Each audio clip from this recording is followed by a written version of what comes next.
Top of the morning. It's Thursday morning. Been pouring down all night, blowing a hooligan von Gooligan. Nothing's occurred yet, but we've just had a little bit of a lull in the rain and the wind's just eased, and there were multiple bubblers up into the chocolate box area where Billy's got some rods, so it's I reckon it could be on. I reckon we could be in for a bit of action for Bill. So just told him to get his boat turned around so it's all ready, and he can get it sort of planned in his head how he's going to negotiate it and get out there and get the fishing. Be pretty exciting if it does bust off for him. His first rainbow fish on his first trip would be exciting times, especially if it's a beast. For me, I haven't seen anything out here in front of me, but then it's been windy. I'm going to reposition rods today. They've been out since we got here on Tuesday, so they'll have done 48 hours on the spots that I've gone, and because I only baited very, very lightly, I expect most of that stuff's been done by roach and bream and all that sort of business at the moment. I'm using a mixture of 24s and 20s, and I'd imagine the bream activity, I'd imagine the cray activity, which they've got in here now, will have quietened down. So hoping everything's still all right on the bait front. But I'm going to take my little underwater camera and have a gander when I go out. I'm going to leave it until about 2 p.m. Then I'll probably shoot up the clubhouse, have a shower, have a refresh, and then get all the rods redone. I'm going to leave 2 in their current positions. I'm going to reposition 2 just into different gullies.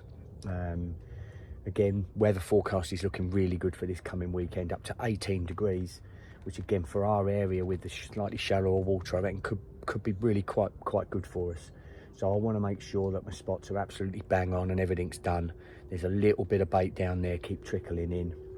I'll probably use the stick again from then onwards, and just if these hook baits are fine, use the stick to just put sort of 10, 15, 20 baits around each day, and then leave it completely quiet. We're tiptoeing around on the boards here, trying to create as little noise and vibration as is humanly possible, yeah, just waiting for one to bust off. So exciting times always at Rainbow. See you. Bye-bye. So this is the scene inside the bivvy on post 21. We've got multiple cooking utensils going here, haven't we, Bill? Yeah. We've got a massive joint of pork. We have started a little late, I'm concerned, and the little oven there is not heating up quite enough. So we're on the pan at the moment with the lump of pork, and then this one's going to be doing all of our roast potatoes, Yorkshire puddings, and all of that sort of shenanigans. Because we tonight are having over there. Look, see them? That's Christmas presents. We're having Christmas dinner. We're having Christmas dinner, aren't we, mate? Hey, got a bit of Crimbo dinner. We're having Crimbo dinner, yeah, on some obscure Thursday evening. 4th of December. Yeah, 4th of December, Thursday evening, 4th of December. Cause premature, but yeah, story of your life, Mark. Typical of Bill, unfortunately, but bless him. We don't hold it against him, do we? You know what I mean? Well, I tell you what, it's all going on here. We're blanching potatoes in there for the old roasties. We've got sprouts with bacon and shallots getting done in there. We've got how's it? Oh, look at the pork in there. Look at that. Yeah, get it closed, Billy. Get it closed. We've got the pork on the fork going on there. Bloody mark. There we go. Look, it's pissing with rain, and we are. Well, Billy's kicking up an absolute storm here. Bit of Christmas dinner. Bit of Christmas dinner is going on at the Mighty Bow on post 21. Hey, get in! So here we go. It's an early Christmas dinner, but holy guacamole! Look at that for some pork on your fork, Billy Berridge. I mean, I've been acting sous chef, haven't I? Yeah, and we've despite the carnage that we've had to deal with in a pouring down rain in the bivvy with double cooker setup, we've actually managed to overcome and bring out a proper dinner, haven't we? Oh, those roasties lovely. Looking. Look, roasties. Let's have a look. And the Yorkshire puddings. Look at them. Look, yeah, they're looking all right, mate. They're looking all right. I reckon we're good to go like Bill Whip DeVoe. Let's let's sit back and enjoy. Let's do it. Well done, Bill. Good, mate. So there we go. Look at that. What an absolutely gastronomic light. Look, there's a bit of that on the top there is some stuffing, some roasties. We've got what was the one with the Brussels sprouts? That's bacon, shallots, smoked bacon and garlic. Oh my God, roast potatoes. It literally is a gastronomic delight. It's a 3-star Anton Mosselman Michelin star chef type meal here on Rainbow tonight. Bloody marvellous. Well done, Bert. Cheers, Bert. Bloody great effort. It's been a great effort. Brilliant. Well, good morning. A quick update from the bow. Again, nothing to report. It was a biblical night last night. I mean, Billy cooked up an absolute storm with a beautiful pork with stuffing and all the trimmings for a proper Christmas dinner. And his wife Kay had done us a couple of Christmas presents, like a big thermal onesie each, and we had Christmas crackers and some socks, some pucker socks. So yeah, bloody marvellous it was, and yeah, really nice. So we didn't get up until quite late. I had an occurrence on my right hand right about 1 a.m. It was blowing a hoolie and everything at the time, and I went out to it in the pouring rain. It was biblical rain. Got out to it and there was just nothing had happened. Basically, line hadn't moved. Bobbin was in the same position. I mean, I'm fishing locked up, but it would still have had enough pressure on it to have pulled my stow off if there was a carp on the end. There could be a bream hanging on there, so I'm going to leave it through this feeding period because I don't want to go out and disturb the other areas, and then redo that one later this afternoon. There's been bubblers again in the area, which is looking very promising, and one along the gully that I'm actually fishing now on my sort of third rod across on the right. So it's still in bite time now, so I'm still pretty confident that something could happen. So fingers crossed, that'll be the go. We're Friday afternoon on the mighty bow. Let's see what happens. See us. So yeah, this is the scene. Look, I've repositioned rods slightly. Yesterday afternoon, I've got one. There's a little gully just here, sort of 6 to 7 foot, but as it goes right along up to where there's a little tree up there. Hang on, let's have a look.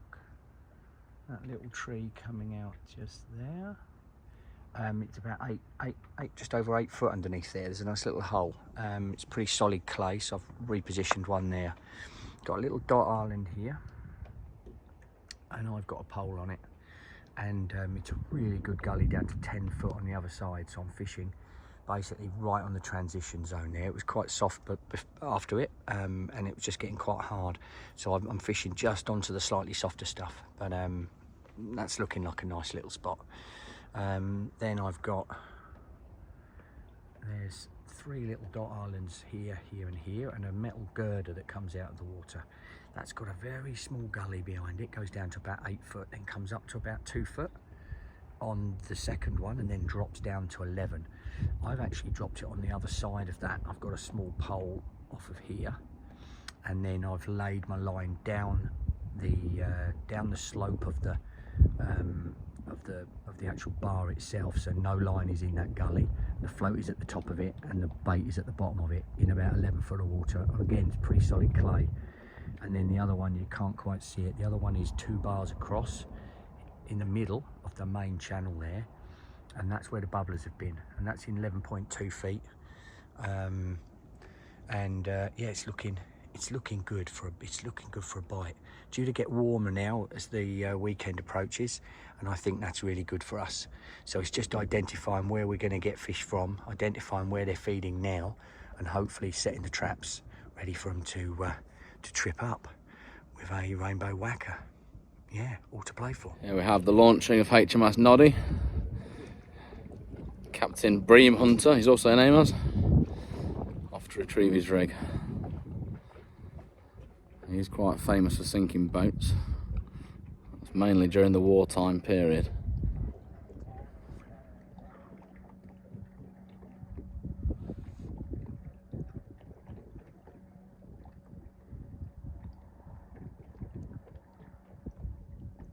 During the war,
less than a rod length, and it's come down from 1 foot to 7 foot to 2 foot.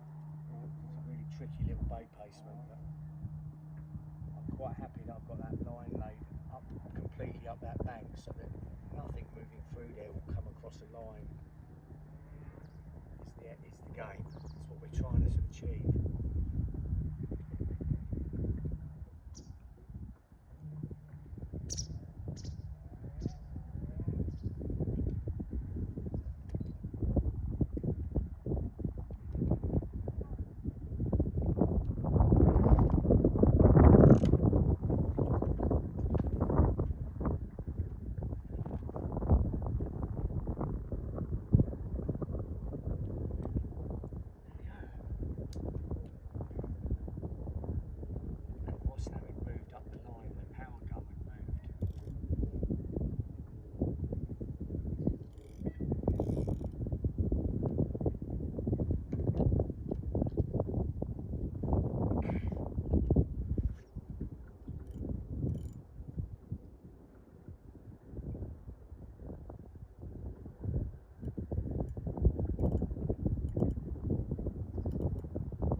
here at Rainbow, or when you're doing any boat work, to be fair, especially at range, is that you've got all the gear that you need when you go out in the boat, or it's always sat in the boat.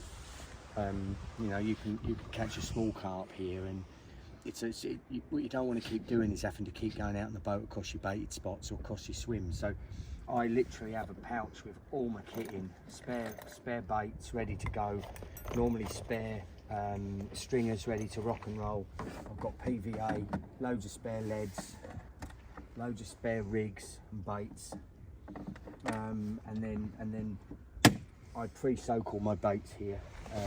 You know, these fish are wily fish. I get fished for 24/7 every day of the year for the last 20 years. So my baits now are 3-4 days old. Most of them are halves, so I'm getting a bit more of a flutter, and it's December. I'm only fishing very lightly. As you probably saw, I sat off of the other baited area and just put a few pouchfuls of halves and chops and bits and bobs over the top just to keep it fresh. But that bait, this rod will be out for 48 hours minimum.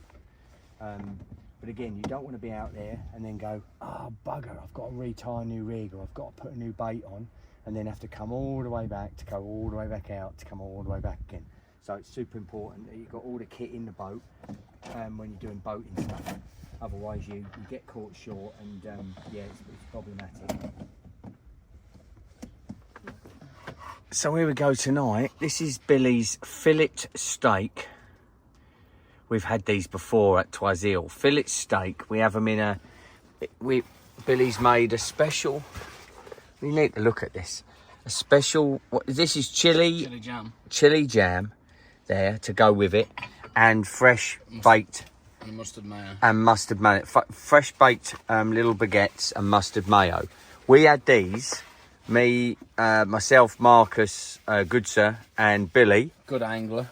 Marcus, good angler. Yeah. Had these at Toisil a few years ago, and literally it blew my socks off.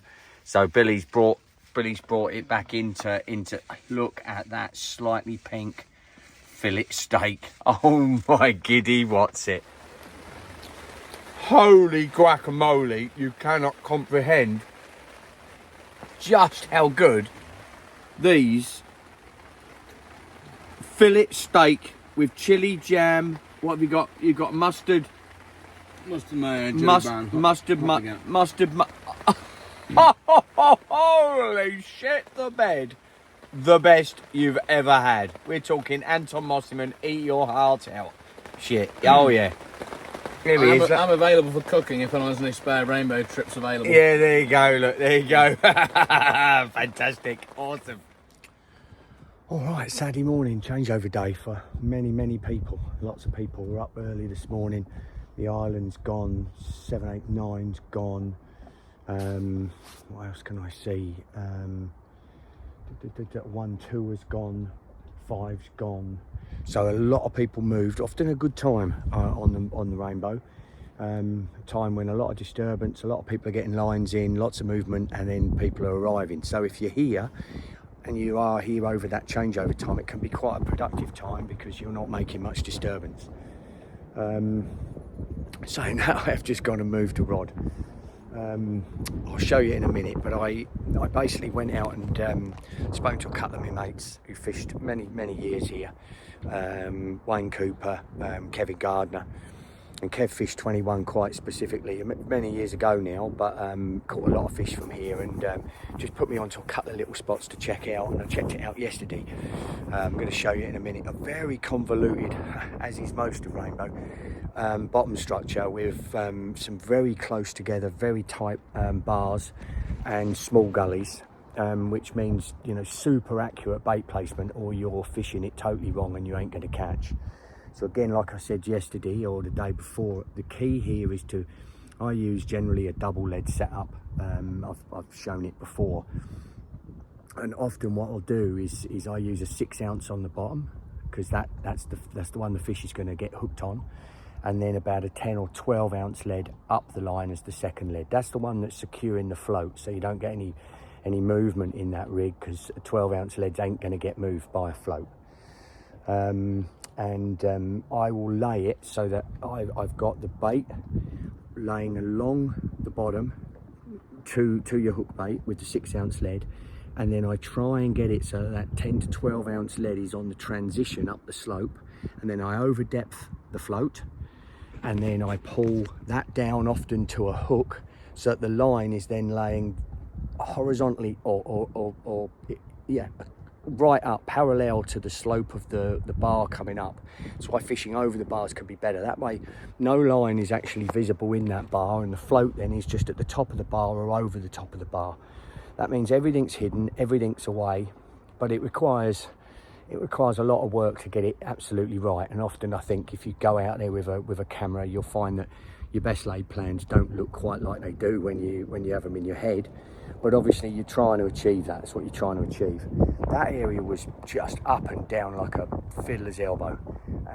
And where I fished it last night was on a shallower area between a little gully between two very close together bars. Yesterday I observed some bubbling behind it, just out across it, and I went out there and I just wasn't happy with the bait placement. So I went out there this morning and I've replaced that bait off the back of the second little bar. Again, it's still very convoluted, but it's in about 10.2 foot of water, and it's looking good to me. It feels good to me. Again, saw bubblers around that area yesterday, so I've gone out there reasonably early as I could. It's been pissing with rain again all night, and got the bait placement right. So there's no more disturbance in our swim as all the others arrive and make chaos and carnage everywhere. So fingers crossed. I'll show you what I'm doing and where it is, but fingers crossed we're into a fish today, and we need one. We've been, what is it, Tuesday night, Wednesday night, Thursday night, we've had 4 nights in now. So 3 full days, and we need a fish now to get on the mark, or get off the mark, should I say. All right, catch this, guys. Bye bye. All right then, so as promised, this is the rod here that I've changed and moved. Now yesterday, as I think I said, I dropped it in between. There's a small gully running there, a small bar running across there. These run all the way along across the lake. They run all the way across.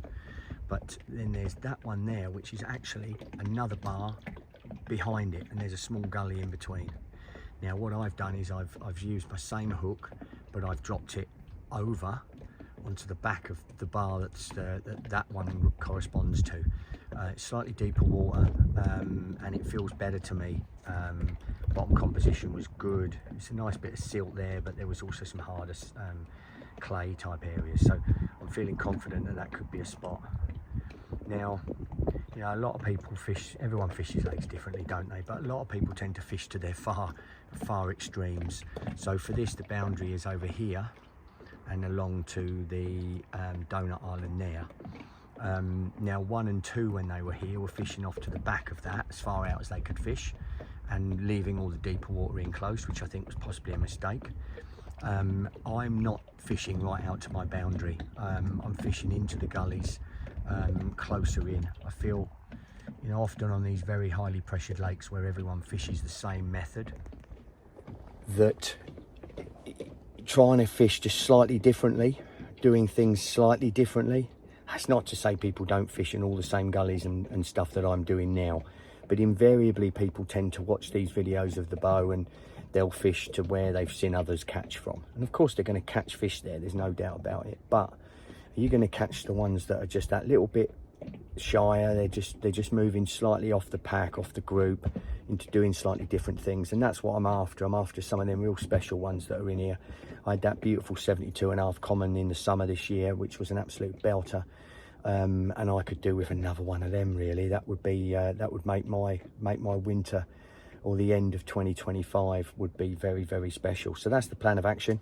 We'll see how it goes, and keep our fingers crossed. We've still got another week, so loads of time, and I've had a bloody good catch up on sleep, and a much needed R&R in these last few days. So now it can start getting hectic and we can catch a few. All right, catch us, bye-bye. Oh, Karma, it's a ball ache, isn't it, eh?